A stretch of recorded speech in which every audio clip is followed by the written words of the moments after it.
because you're amazing.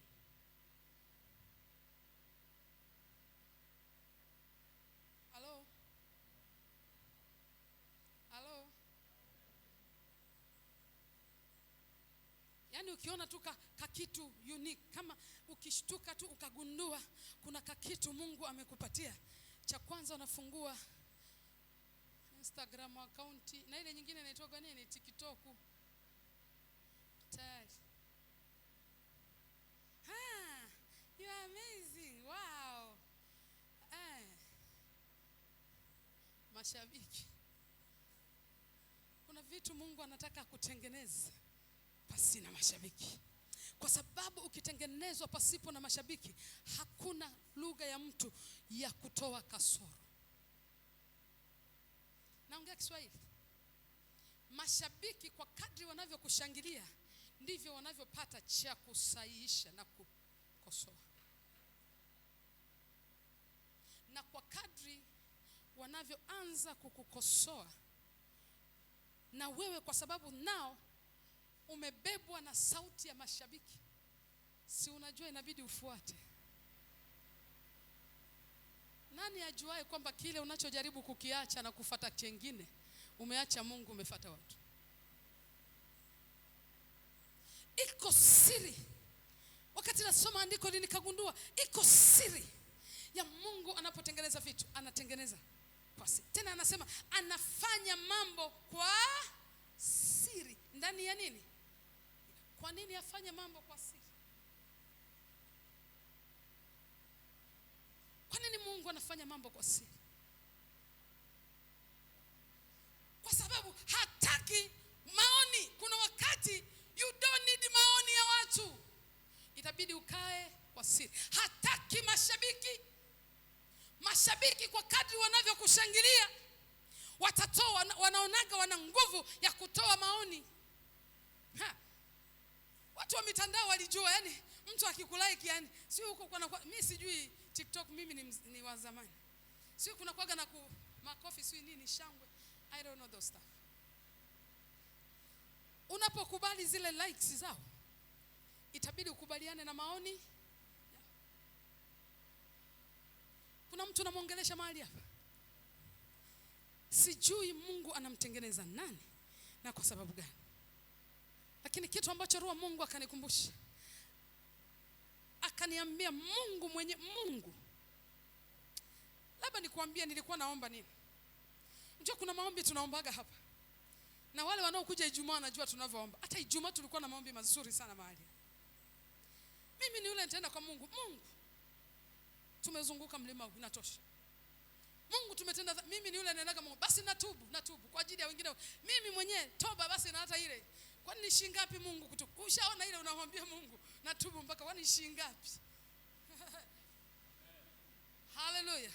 Ushaona kuna mahali ambapo unatamani mwamba upasuke, utoe maji. Nashukuru Mungu kwa ajili ya watumishi wa Mungu ya maombi ya usiku. Ili nimekuja kwa maombi ya usiku. Unaomba Mungu, unaambia Mungu hapana, yani tumezunguka mlima, inatosha. Mungu nataka tuone mpenyo. Mungu nataka tuone mpenyo. Mungu nataka tuone mkono wako. Mungu kwa nini? Tuna uwezekano mkubwa, tuna watu ambao ni mahiri hapa. Yani kwenda kimjini inawezekana. Roho Mungu akanijia na andiko hili. Kaniongelesha Mungu alifanya vitu pasi na mashabiki. Soma. Ndipo nikaanza kusoma. Nikagundua hana mashabiki. Kasema unadhani mimi nimekuwa chaburi? Nataka itengenezwe misingi ambayo ni ya Mungu, sio ya mashabiki. Kwa sababu msingi ukishatengenezwa, hiyo nyumba imepanda. Msingi ukisha kuwa imara, hiyo nyumba haiteteleki. Heri uchukue muda kwenye msingi. Mungu anamwambia Musa, baada ya kuwa ametengeneza vyote, acha nikwambie kipengele kingine. Mungu akamwambia Musa, baada ya kuona nuru ni njema na giza nalo ni jema. Yani giza limeumbwa na Mungu na nuru imeumbwa na Mungu. Maana yake ni kwamba raha imeruhusiwa na Mungu na tabu imeruhusiwa na Mungu. Mambo mazuri tunapewa na Mungu, lakini na mabaya nayo pia yameruhusiwa na Mungu. Giza limeamriwa na Mungu, nuru ikaamriwa na Mungu. Lakini Mungu anamalizia, anamwambia Musa, ikawa usiku, ikawa asubuhi, siku moja. Ikawa usiku, ikawa asubuhi. Haikuanza asubuhi. Au Biblia, ndio maana nikasema tusome na Biblia ya Kiingereza. Nione labda ni yangu ya Kiswahili inaniambia ndivyo sivyo. Lilianza giza, ikaja mwanga. Ilianza tabu, ikaja raha. Ninyi watu hamnielewi. Ilianza giza, ikaja nuru. Kwa lugha nyepesi, ilianza tabu, ikaja raha. So kumbe siku haikamilishwi na raha. Siku inaanza na tabu ndio ije raha. Halafu si kwamba ilikuwa tu siku ya kwanza, ilikuwa ni siku moja.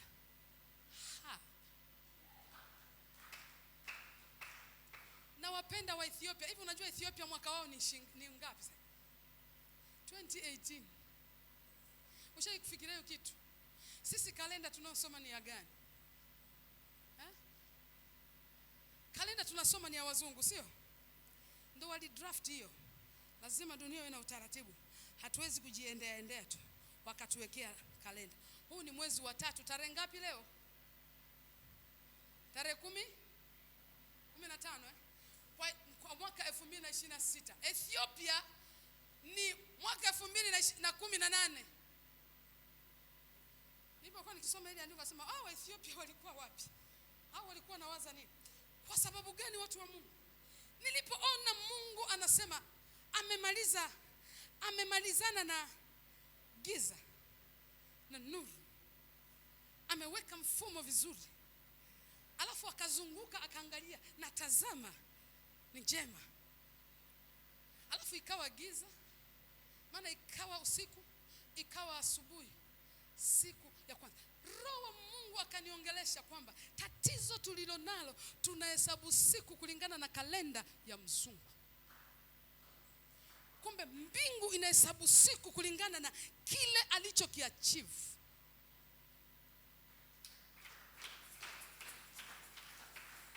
Unapata depression kwa kujilinganisha na wengine, kwa sababu unaona wao wamefanikiwa na wewe haujafanikiwa. Na ukiangalia unaanza kuhesabu. Unaona shetani anapotupiga, unaanza kuhesabu miaka yako ya kuzaliwa. Sasa nina miaka 25. Sasa nina miaka hii. Sasa nina miaka hii. Kila ukiangalia hakuna hata mmoja uliloweza kulifanikisha. Nilipokuwa nisoma andiko hili, Roho Mungu akaniambia, Mungu hakuhesabu siku kwa sababu ya siku, alihesabu siku kwa sababu ya kitu kilichokwisha kukamilika. Alipokwisha kukamilisha nuru na giza, akasema hii ni siku moja. Lakini kabla ya kusema siku moja, bado kulikuwa giza, ikawa usiku, ikawa mchana. Ili ukamilishe siku, kuna giza ulipitie, ndipo nuru ije. Tunaosumbuana mjini hapa, na wengine tunafika mahali tunaacha Mungu, si kwa sababu hatumpendi Mungu, lakini kwa sababu tunaangalia katika kalenda za kibinadamu, na tukiangalia wengine wamefanikiwa namna gani, wengine wameenda namna gani, tunahesabu kulingana na siku zao, basi na kuangalia siku zetu ni zipi. Roho Mungu akanambia utabadilisha kuhesabu. Utabadilisha hesabu. Nikamwambia Roho Mungu niambie vizuri. Sasa utabadilisha hesabu. Utabadilisha. Kwani unadhani ilichukua masaa mangapi? Halo? Unataka kuniambia mbona Mungu hakusema ilikuwa saa 6 mchana? Ilikuwa saa 8. Alisema tu giza na nuru. Shida yangu inakuwa namna gani tunahesabu masaa? Mzungu akatufanyia kitu kizuri. 24 hours, who told you? Mimi nahisi kama nitaenda Somalia. Mimi nahisi wapi? Ethiopia. Hivi hebu tupige hesabu za Ethiopia. Tuna tofauti ya miaka mingapi? 7? Miaka 8? Okay. So chukua miaka yako ya kuzaliwa kupunguza miaka 8. Piga hesabu. Yaani si ndo mabebi wa mjini basi kwa taarifa. Sisi ndio wenyewe sasa. Mchungaji, hebu tupunguze miaka 8 katika umri wako. Sio unabadilisha na mwendo babangu. Utaanza kudunda. Hello. Na sisemi alichokifanya mzungu ni kitu kibaya. Lazima atengeneze kitu kusaidia mwanadamu kuishi vizuri, si ndio? Mzungu anafanya vitu kusaidia ustaarabu. Maana kama asingefanya hivyo, huenda Dreamers tuko siku ya pili. Mpaka ukamilike mwaka leo. Na kila mtu angekuwa na siku yake. Kwa mzungu akaweka utaratibu wa kijumla ili kusaidia kuiongoza, kuitawala. Nani anakubaliana na mimi kwamba mzungu ndo anatawala dunia? Au unanikatalia tu kwa sababu uko rohoni sana? Lakini leo Trump akisema sasa hivi wako kanisani, ngoja nikaonyeshe kitu. Trump kaamua. Hebu jaribu tu kuimagine. Trump tule tu jamaa tuko pale tunasema kitu na box gidi. Huyo ndo anayetawala dunia. Na ndio maana akaweka utaratibu. Kila mtawala lazima aweke utaratibu utakaomsaidia ili aweze kuongoza watu vizuri. So akaweka utaratibu huo wa kalenda isomeke vizuri. Lakini watu wa Mungu, pamoja na utaratibu wa mzungu, uko utaratibu wa Mungu.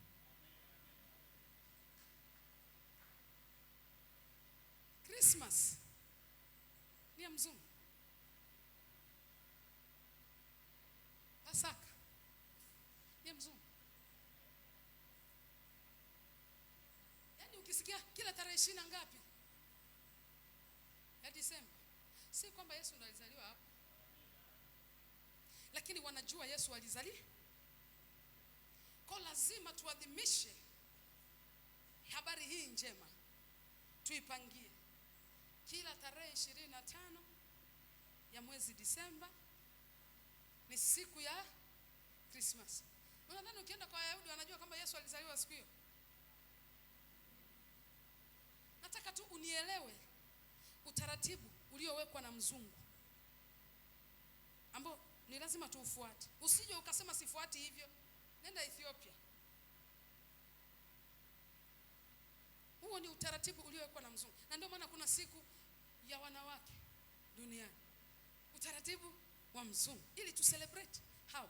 Kuna siku ya hichi, ya vile. Ukienda kwa Wayahudi hakuna sui Christmas, sui nini na nini. Nenda Israeli hawasherekei sui Pasaka, hawajui nini Pasaka. Hawajui. Na ukienda na imani yako hata ujielewi hapo, unasema kwa kweli hawa watu wamemwasi Mungu. Ndio maana kweli Biblia inasema walio wake walimkataa. Wao wanafuata kalenda. Yaani ni sawa na mimi. Niwe nimezaa mtoto wangu, si ndio? Najua nilimzaa siku fulani. Lakini wewe kwa sababu ya kiutawala inabidi ubadilishe utaratibu huu wa mtoto. Maana huyo mtoto tena si wako, si wangu, ni mtoto wa wote. Kwa unaenda kuubadilisha. Sawa, nitakubali uubadilishe, lakini haitanibadilishia mimi kujua siku aliozaliwa mtoto wangu. Na hicho ndicho kinachotokea Israeli. Na si kwamba ni dhambi. Acha nirudi kwenye topic yangu. Mungu anafanya vitu siri. Na utaratibu wa Mungu akianza kumtengeneza mzee Stephen, hakupeleki public. anatengeneza na wewe kwa siri. Akisema anamchukua mzee Manase, akisema anamchukua mzee wetu Obedi, hakupeleki public, anatengeneza kwa siri. Shida tulio nayo, nani anataka siri? Siri haina sadaka, siri haina pesa, siri na kujitoa kwingi. Ukitengenezwa mahali ambapo hakuna mashabiki, sasa itakuwaje? Lakini kumbe lengo la Mungu ni kwamba baada ya kuwa amesha kutengeneza, ameshaweka misingi ndani yako, kwa sababu Mungu atakachokifanya anaanza kukuongelesha, fanya hivi. Kwa kuwa huna sauti ya pili au ya tatu, utasikiliza na utafanya alichokifanya. Nilipokuwa nikisoma hili andiko nikajiuliza, siku moja ya Mungu ilichukua masaa mangapi? Biblia tena inasema siku moja ya Mungu ni miaka 1000. Halo? Maana siku moja kwa Mungu ni miaka 1000. Oh, kwa kumbe Mungu aliumba. Nani anasoma Biblia? Mstari wa kwanza baba.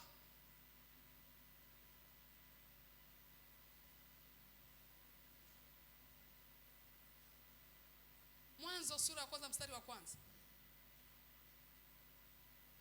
Hapo mwanzo Mungu aliziumba mbingu na nchi. Kungoja hapo kwenye mitabu. Mungu aliziumba mbingu na nchi. Nayo nchi ilikuwa ukiwa tena utupu, na giza lilikuwa juu ya uso wa vilindi vya maji. Roho ya Mungu ikatulia juu ya uso wa maji.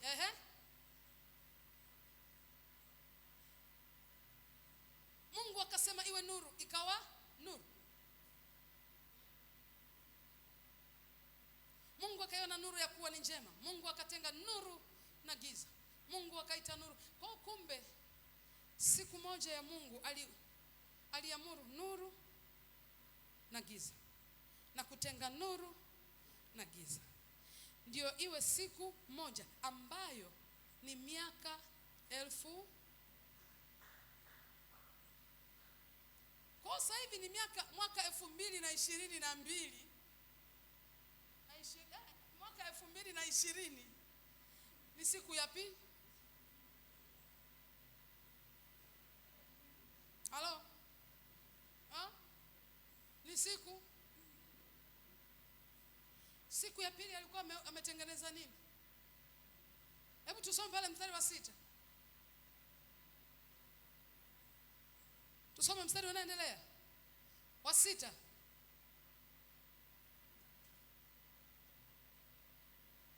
Lakini kuna mtu ananielewa, watu wa Mungu? Nataka nimalize hivyo. Na ni vizuri tuende pole pole ili unielewe vizuri. Maana mimi sijui nani nimetumwa kwake kwa ajili ya habari hizi. Ingekuwa ni za kwangu mwenyewe ningeshakaa nazo vizuri. Mstari wa 6 unasema Mungu akasema na liwe anga katikati ya maji, likayatenge maji na maji. Mungu akalifanya anga, akayatenga yale maji yaliyo juu ya anga na yale maji yaliyo chini ya anga. Ikawa hivyo. Mstari wa 8. Mungu akaliita lile anga mbingu, ikawa jioni, ikawa asubuhi. Kwa sasa hivi ilikuwa ni shughuli ya anga ndo limeisha. Kwa tunaendelea na siku gani?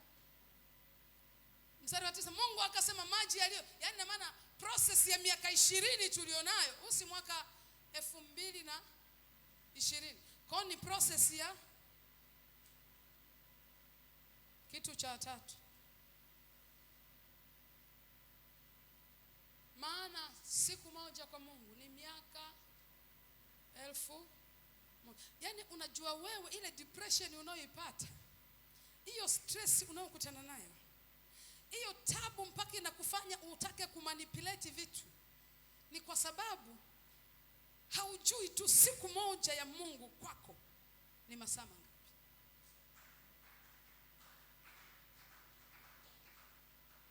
Unajua kanisa tuna tabu. Sasa hivi tuko mwaka, ukikutana na mtu jamani tuna huduma yetu iko. Usha notice kitu sasa miaka mingapi kanisa lenu? Tayari ushasikia tabu. Kwa sababu ukisema miaka mingapi na mafanikio mlionao unasikia. So watu tunafika mahali inabidi tu manipulate, Yaani umeanza huduma lini? Yaani hivi Benja anasemaga ameanza huduma miaka mingapi? Acha tolee tu mfano kwa Benja. Yaani Benja, yaani ukimuuliza huduma yako miaka mingapi? 6. Mbona hatuja kusikia? Unasikia tayari unasikia kitu kinakukata. Miaka 6. Mbona kwani nyimbo zako ni gani? Unasikia ikuyeyu? Hata ukienda kwenye media sema, "I say nyimbo zako watu hauja nani, hebu tia bidii." Yaani hata naye kusikiliza anakuvunja moyo kwa sababu kila akiangalia miaka 6 na ulipo unachotokea hapo ni nini? Itabidi either utafute kama kuna mganga.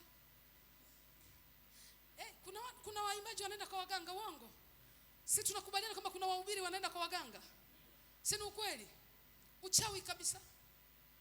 Kwa sababu kila akiangalia nimesota sana bana mjini hapa. Mtu mwingine unaitwa mlete kucha, yani unajua kucha. Kata kucha na nywele za kisogoni lete. Maana yake hiyo ni. Kuna mtu alienda kabla ya muda.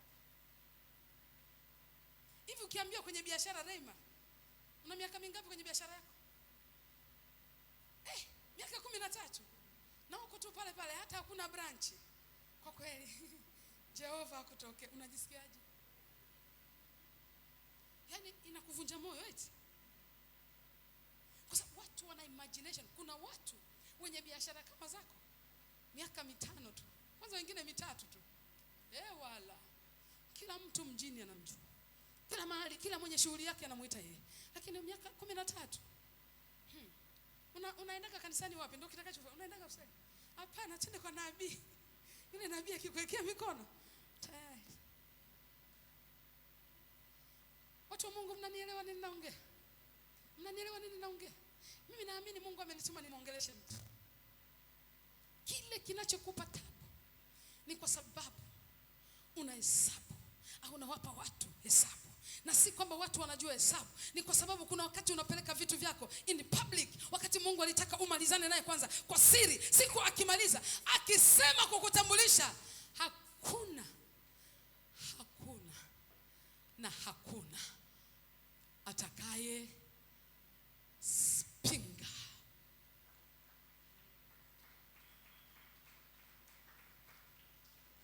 Kwani alivyompeleka sasa Daudi nimtambulishe, nani alipinga Daudi hawezi? Walianza kumpinga kwa sababu wanamuona kajamaa aka. Lakini waliozaliwa naye wengine hawamjui. Waliozaliwa naye kwa sababu wanamjua wanakataa. Na kwa kuwa Daudi hana mashabiki, wengine wote walikuwa na wewe unaweza kujaribu, nenda basi kwa mfalme bwana, nenda. Hawaangalii kimo, hawaangalii umri, kwa sababu hawamjui. Watu wanakufight kwa sababu ulijipeleka kwao kabla ya muda. Walikujua kabla ya muda kujua. Ilitakiwa uwe na mahali ambapo umetengenezwa kwa siri. Kwa siri. Kwa siri. Kama Mungu anatengeneza mambo kwa siri, sisi mbona Mungu akatuficha? Roho Mungu akatuficha hekima hii. Na haina maana usijitangaze. Lakini just put your mindset, weka akili yako. Uenda nipo kwa siri. Nipo mahali ambapo hakuhitaji mashabiki. Niko mahali ambapo hapahitaji makofi. Unajua saa zingine utapata kazi, utapata shida kama kanisa. Kuna mahali endaga kanisa lingine, wanaenda kuchukua watu mpaka vituo vya watoto yatima. Vituo vya watu wasiojiweza. Wanapeleka chakula, Jumapili tutawafuata ili mje tu mjaze ukumbi. Na wakimaliza wanarudi vile vile. Si tulilipa hela yetu. Hivi kweli wewe ukiwa na kituo cha wasiojiweza ukiletewa 1,000,000 utaikataa? Ili mpeleke, mnakuja na magari yenu na mtawarudisha, mtakataa?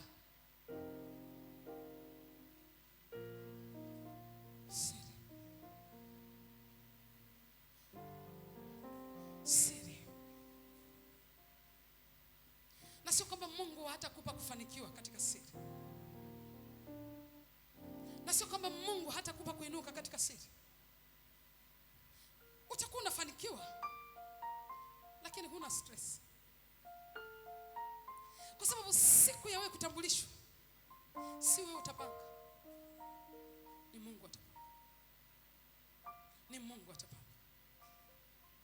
Ni Mungu atapanga. Acha nimalize kwa kusema neno hilo, watu wa Mungu. Nini kinachofanyika kwa siri? Ni maandalio. Maandalio. Usiseme kwa kuwa Mungu hajanitambulisha nisifanye kitu. Daudi alikuwa busy kila kukicha na mifugo. Anapeleka.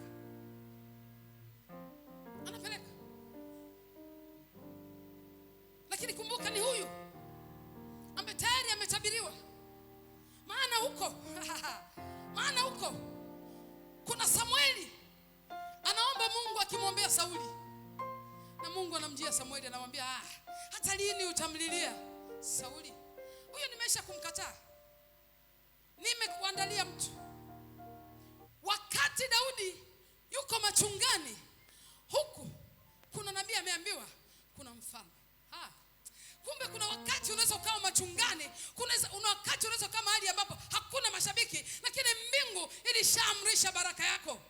Ilishaamrisha baraka yako. Hata hapa tulipo hivi leo, kuna mtu ambaye anakaa kama yuko chini, anakaa kama mambo hayaendi, lakini nataka nikuhakikishie mtu wa Mungu, mbingu ilishaamrisha baraka yako. Imeamrisha. Baraka yako ilishaamrishwa. Imeamrishwa. Inangoja taratibu zifanyike. Kwa sababu inapokuja kukuinua, huwezi kuinuliwa kwa siri tena.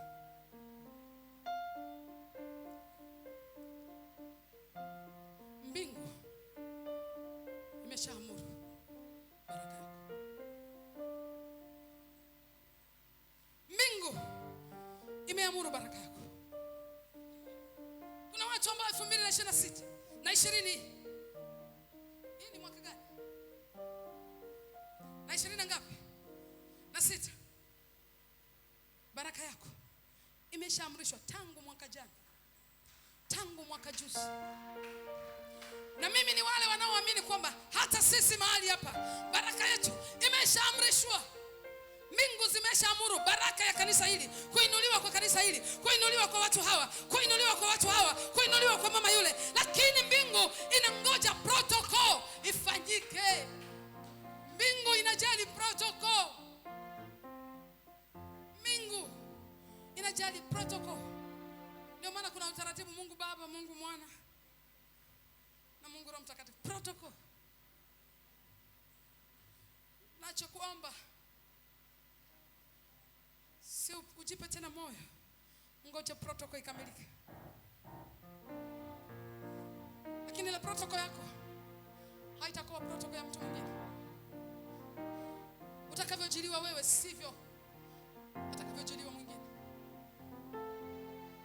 Utakavyotendewa wewe sivyo alivyotendewa mtu mwingine.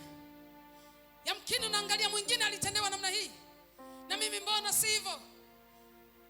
Umetumwa kwako mtu wa Mungu, atakavyokujilia kwako si kama alivyomjilia mwingine. Protokoli yako ni ya tofauti sana. Protokoli ya Yusufu haikuwa ya Daudi, na protokoli ya Yakobo haikuwa.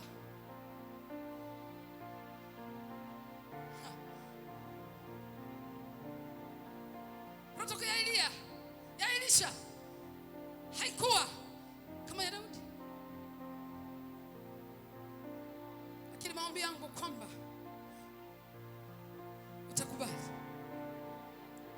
kuendelea kufanywa kazi siri, ni kwa sababu utakapoinuka Mungu anataka akupe maneno ya ushindi, kama yeye alivyoenda kwa Musa akamwambia Musa, sasa sikiliza historia yangu. Mimi ni yule ambaye mwanzo niliumba mbingu na nchi. Katika kipindi ambacho unadhani ni kana kwamba Mungu afanye, Mungu anatengeneza historia yako, kwa sababu ulipo, nguvu ulionayo ni historia yako. Nguvu ulionayo ni historia yako. Kuna mahali utaibidi uende na utoe maelezo. Wewe ni nani? Maana kuna watu wameamrishwa ili waweze kukuinua, wameamrishwa ili waweze kukubariki, na watauliza swali, wewe ni nani na watokea wapi? Ndipo utakapoona umuhimu wa historia iliyotengenezwa na Mungu kwa siri. Nani awezaye kupinga kwamba nuru haikuwekwa? Nuru si ndio hii tunaenjoy? Ya karabasa. Historia haijengwi mbele ya mashabiki. Historia haijengwi. Haya ilikuwa ni maneno Roho Mungu ananisemesha niliponipa kusoma andiko hili wakati wa maombi usiku. Historia haijengwi mbele ya mashabiki. Historia haijengwi kwa watu wanaopiga makofi. Ukipigiwa makofi unaweza ukafuata mkumbo wa makofi ukashindwa kufanya lile la muhimu. Maana nilikuwa namlilia Bwana kwa habari ya kanisa.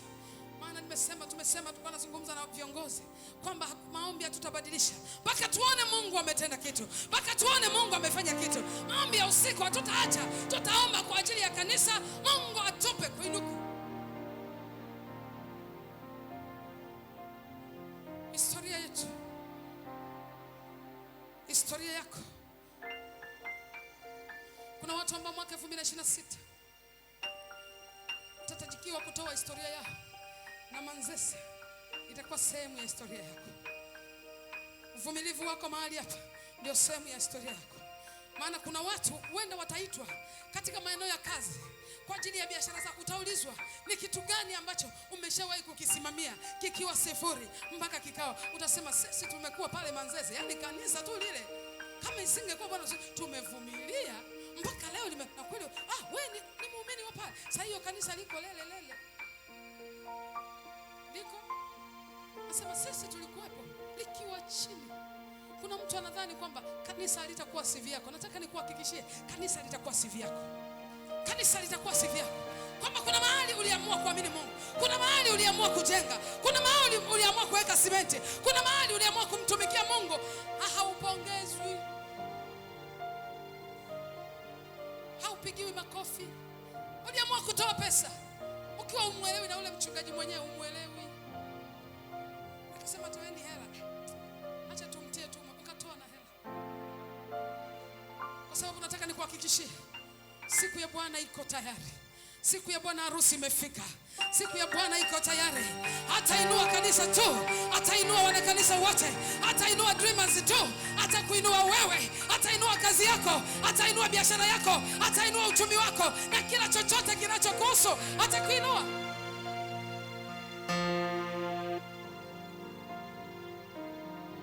Mashabiki.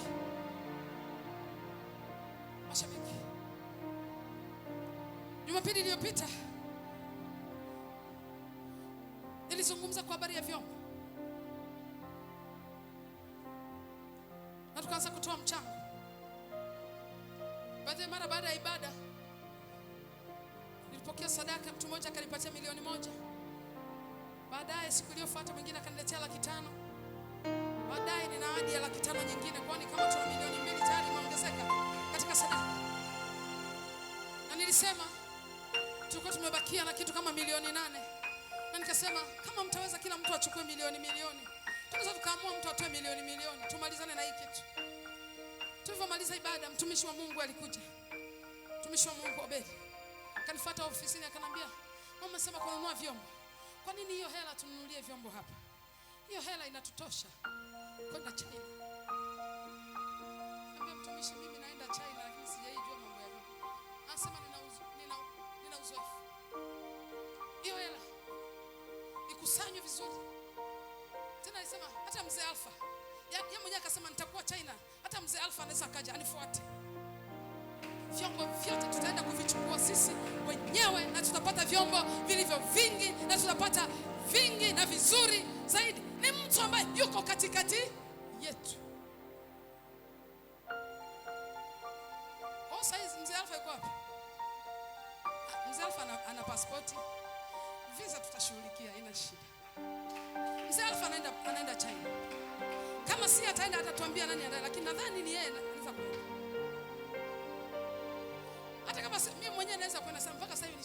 naweza kanunua vyombo hata sijui.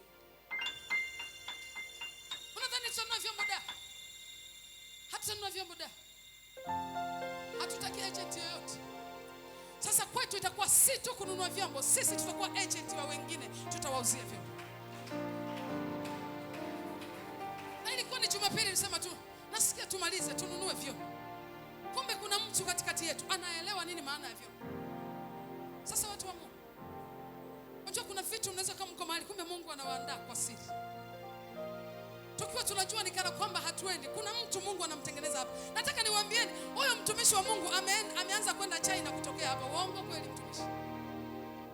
Au labda useme baba ameanza kwenda China akiwa hapa. Trip yake ya kwanza anasema alikuja ofisini anasema anahitaji maombi. Natamani sasa na mimi niende huko anakoendaga wengine. Tuliomba hapa na Mungu akampa safari ya China. Leo hii si tu kwamba analeta makonteina na makonteina, na sio tu anasema hatutanunua tena vyombo hapa. Ninachotaka kuamini ni kwamba wakati tunaona kikana kwamba hakuna mahali tunaenda, kuna vitu Mungu ametengeneza katikati yetu. Kuna watu ambao Mungu ametengeneza katikati yetu. Kuna watu ambao Mungu ameinua ambao hao ndio watakuwa pila ya kanisa, nguzo ya kanisa. Wewe ukiona kana kwamba hatuende, Mungu anatengeneza nguzo. Mungu anatengeneza, Mungu anapa watu kazi hapa. Ukidhani ni kazi ili upate mshahara, kumbe Mungu anaenda kukusimika ili kuna siku utafanya kazi ya Mungu katika eneo hilo. Siri. Kidhani tunakuambia uombe, tunaambia praise, fanyeni maombi, kaeni hapa muimbe. Mimi nikiwaangalia praise, naona itafika mahali kuna siku yani hawatavaa, kuna wakati hawatakuwa navaa nguo zao. Ni uniform bamba tu bamba, mwaka umeisha. Na kuna watu ambao watakuwa acha niwaambieni kile ninachoona. Sijui ninyi mnaona hivyo. Naona tuna praise team ambayo ni makini na ya viwango vya juu sana. Acha niwaambie kile ninaona. Najua kuna wengine wanaajiri, lakini kuna watu ambao wataajiriwa na kanisa kuhudumia madhabahu kwa upande wa praise team tu. Na itakuwa ni ajira kuliko hivyo vya ajira vya unatukana na bosi. Itakuwa ni ajira hiyo kanisa letu. Lakini wakati huo utafika mahali una mshahara wako mzuri na uko pale 24/7, ila unakuja unasema kabla hatujafika hapa Mungu alitusaidia, tulijitolea. Tulikuwa hapa hatuna nauli, tulikuwa hapa hatujui kitu, tulikuwa hapa hatujielewi, hatuna mbele wala nyuma, lakini Bwana akatutokea. Hivi unadhani kuna mtu atakuja mimi na sauti nzuri na mimi nijiunge na praise? Hao tu walioko pale wanasema haujakidhi viwango. Pasina mashabiki Mungu anatengeneza watu. Pasina mashabiki Mungu anainua watu. Mungu anajenga watu. Pasipo na makofi na mashangilio Mungu anatengeneza kanisa lake. Nimemaliza hivyo neno. Kinataka nikuambie, hatuishi tu hapo. Sisi ni wale ambao tunaamini si kwamba tumefika hapa bure, si kwamba tuko kwa kiwango hapa bure. Ni kiwango cha Mungu. Huenda ni siku ya kwanza na Mungu anataka akamilishe siku yetu ya kwanza. Bado kuna giza, tunatakiwa tuingie nuru, tuhesabu siku ya kwanza. Lakini hatutahesabu siku ya kwanza kama hakuna achievement. Najua tumefanikiwa na vingi, tunatamani kila siku tuone mafanikio. Watu wa Mungu, naomba nirudie tena, tunahitaji kununua vyombo. Jumapili iliyopita nisema tunahitaji milioni 8. Na nikasema huenda hawa ni watu 8 tu watakaotoa milioni, au watu 16 watakaotoa 500,000. Sasa tayari tuna milioni 2, milioni 1.5 cash, na 500,000 ya ahadi. Lakini naomba tuongeze tena, sababu lazima tuwe na mtu wetu atakaye Mzee Alfa. Mbali kwa umbali ule wa mbali uliowahi kwenda ni wapi? Arusha na wapi? Ulikopanda ndege? Nipanda Kongo. Hiyo ni Afrika mzee. Tunataka mzee wetu apande